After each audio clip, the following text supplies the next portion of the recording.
제가 드디어 몽골을 빠져나갔는데요. 이제 지난주에 끝을 냈던 몽골 국경쯤의 사진이네요. 을기가 있는 쪽으로 해서 국경을 벗어나서 러시아로 이제 다시 돌아왔는데, 지난화에서 잠깐 언급한 것처럼 제 오토바이에 다시 문제가 생겼어요.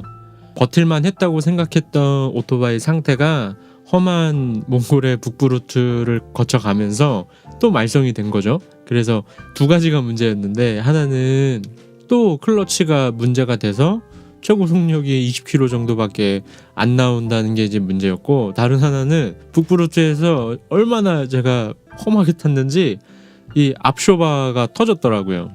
그것도 이제 오일이 지금 새고 있는 상태였고, 그래서 국경을 통과하자마자 지금 잠깐 지도를 보면요, 일단은 국경을 통과할 때 시간이 좀 많이 걸렸어요. 대기 인원이 많아서. 그래서 가장 먼저 보이는 코시아 같이 이 마을에 잠깐 머물렀는데, 제가 이제 큰 도시로 나가야 되는데 도무지 이제 갈 수가 없는 상태인 거죠. 그래서 지난번에 오토바이를 트럭에 실어달라고 이제 그렸던 사진 기억나시나요? 이제 그런 자료를 또 만들어가지고 숙소에서 리셉션한테 이제 물어봐가지고 혹시 차를 구할 수 없을까 해서 차를 구해서 갔어요. 근데 제가 처음에는 이제 이 알타이스크라는 데까지 갔고요.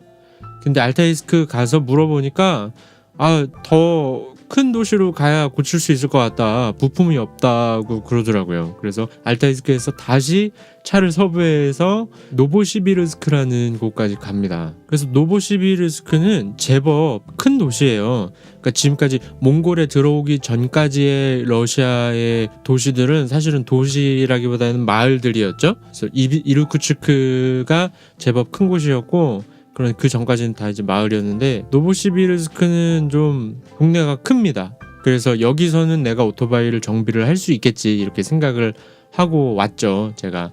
자, 그래서 근데 이 중간까지의 사진이 또 없어요. 이게 이제 제가 심적으로 굉장히 많이 어려움이 있었던 모양이죠. 그래서 이 사진이 지금 하나 남아 있는데, 이거는 이제 제가 오토바이를 타고 가다가 찍은 게 아닌 거죠. 트럭을 얻어 타가가지고 공짜로 얻어 탄 게 아니라 다 비용을 지급한 거죠. 용달을 쓴 건데, 그 차 타고 가면서 이제 찍은 모습이에요. 그래서 몽골에서 이제 러시아로 나오는, 여기가 이제 알타이 산맥이라는 곳이 있어서 굉장히 또 한편으로는 관광지기도 하고, 아까 봤던 이제 비스크나 이런 곳들이, 알타이스크 이런 곳들이, 그런데 저는 이제 마음이 급해서 이곳들을 좀 천천히 둘러보지 못한 그런 아쉬움이 있네요. 근데 한 가지 또 기억에 남는 거는, 이 용달을 탔을 때 운전하시는 아저씨가 있었고, 그다음에 그 사모님이 이제 같이 타고 있었는데 서로 전혀 말이 안 통했거든요. 이분들도 영어를 전혀 못하고 제가 러시아어를 또 못하기 때문에. 그런데 막 그림 그려가면서 해서 이 가는 동안 거의 막 6시간 7시간 좀 타고 가야 되니까 할 게 없잖아요. 그래서 이 아주머니가 막 러시아 단어 같은 거 막 알려줬어요. 그래서 막 나무를 가리키면서 막 요가 나무가 요가구나 뭐 이런 것들 알게 되고, 그래서 그렇게 하면서 왔던 기억이 나네요. 그래서 같이 사진을 남기지 못했던 게 너무 아쉬워요. 노보시비르스크에 와서 이제 정비소를 처음에 찾아가요. 그래서 처음에 노보시비르스크 도착하기 전에 좀 구글링을 해서 어디에 정비소가 있나 봤었는데, 처음 갔던 곳은 제가 이제 인터넷으로 찾아봐가지고 이미지랑 이런 걸 보고 갔는데 대부분 용품 판매소였고, 거기서 추천해줘가지고 이제 방문한 곳이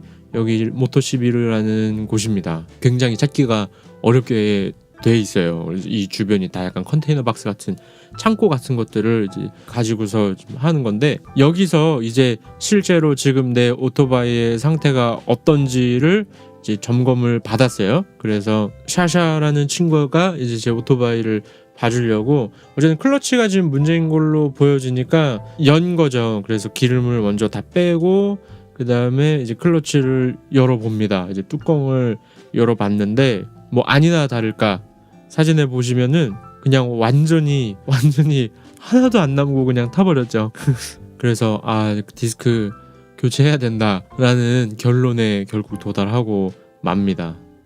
근데 문제는 뭐였냐면은 이제 제가 알타이스크나 비스크에서 정비를 이제 못한 이유가 거기서 이제 조금 더 큰 도시로 가세요라고 해서 이제 노보시비르스크까지 온 건데 여기서도 부품을 구할 수가 없었던 거죠. 그러니까 이 친구들이 이제 러시아의 모스크바나 상트페테르부르크 같은 더 큰 도시에도 전화해서 혹시 부품을 구할 수 없느냐 했는데 맞는 부품을 찾지를 못했어요. 그래서 이거는 부품을 따로 주문을 해야 될 것 같고 그럼 시간이 많이 걸린다. 그래서 얘네들은 자기들이 유럽 쪽에서 이제 부품을 사오는 방법이 있을 수도 있다고는 얘기를 하더라고요. 그런데 그것도 시간이 2주 정도 이제 걸릴 것 같대요. 그래서 어차피 혼다 바이크고 저도 이제 구입할 수 있는 곳을 알고 있으니까 그럼 그냥 내가 한국이나 일본에서 부품을 구해서 이제 배송을 받겠다라고 하고서 일단 오토바이는 이제 클러치 다 뺐으니까 이제 움직일 수 없으니까 정비소에 맡기고서 저는 숙소로 돌아옵니다. 그래서 여기에서 제가 부품 기다리면서 노보시비르스크라는 곳에서 시간을 보냈는데 무려 2주나 여기서 제가 시간을 보내요. 그래서 이번 시간에는 노보시비르스크에서 그냥 돌아다녔던 이야기를 좀 이제 해보려고 합니다. 이제 큰 도시니까 그래도 제가 2주나 있으면서 좀 많이 돌아다녔거든요. 이제 오토바이가 없으니까 처음으로 대중교통을 타게 됐어요. 지금 이거는 노보시비르스크에 지하철을 타러 내려가는 길이에요. 뭐 우리나라랑 크게 다르지 않은 것 같죠? 그러니까 대중교통을 타게 될 줄이야. 이런 상황인데 이제 기차가 오는 모습이고요. 플랫폼이고요. 뭐 크게 뭐 다르지 않은 것 같죠. 근데 생각보다 굉장히 깨끗하더라고요. 저는 듣기로 지하철은 우리나라가 세계 최고라고 들었거든요. 그래서 뭐 시설적인 면이나 청결도에 대한 부분이나 이런 것들이 물론 전철 자체는 우리나라가 확실히 더 좋은 느낌은 있는데 생각한 것보다 훨씬 쾌적하고 청결해서 조금 놀랐습니다. 그다음에 이렇게 대중교통을 타고 다니면서 노보시비르스크라는 곳을 이제 구경했는데 여기에도 이제 어김없이 레닌 동상이 있네요. 레닌의 동상 이게 전체 동상이든 혹은 두상이든 어느 도시를 가든지 쉽게 볼 수 있는 것 같아요. 그다음에 이렇게 러시아 정교의 성당도 중간중간 보입니다. 이 성당은 되게 특이했던 게 도로 한가운데 저렇게 있더라고요. 이제 양쪽 차선 사이에 지금 있는 거거든요. 굉장히 조그만한 크기에. 그래서 되게 신기하고 아기자기해서 찍어봤습니다. 그리고 이렇게 뭐 동네 분수죠? 그러니까 사실은 이게 뭐 특별할 거는 아닌 것 같은데 제가 그냥 이렇게 돌아다녔어요.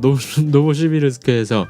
지금 여기 되게 뭐가 보이는데 확대해 보니까 이제 날씨네요. 이제 영상 20도에 약간 이제 구름이 있는 그런 날씨라고 나오는데 그 질문하시는 것 중에 러시아가 춥지 않냐라고 이제 많이들 또 물어보셨었거든요. 그런데 지금 여기 사람들 보면은 다 뭐 나시 입고 다니시고 반팔 반바지.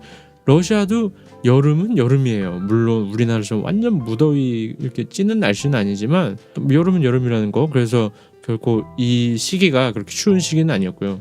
물론 금세 이제 추워지게 됩니다. 그래서 이제 몽골 빠져나왔고 오토바이를 수리하는 동안 노보시비르스크라는 도시를 둘러본 이야기를 제가 좀 더 해볼 수 있을 것 같아요. 제가 뭘 했냐면은 이렇게 그냥 할 일 없이 마을을 돌아다니기도 했고 심지어 노보시비르스크에 굉장히 큰 동물원이 있대요. 그래서 동물원을 또 가봤어요. 이제 러시아까지 와서 동물원을 가볼 줄은 꿈에도 생각지 못했는데 그다음에 전철 타봤는데 버스도 타보고 그다음에 또 만나는 친구랑 조금 사이가 좋아져서 그 친구가 하는 가게도 좀 놀러 갔었고 쇼핑몰도 가보고 축제하는 현장도 가보고 뭐 여러 가지 어쨌든 활동을 했습니다.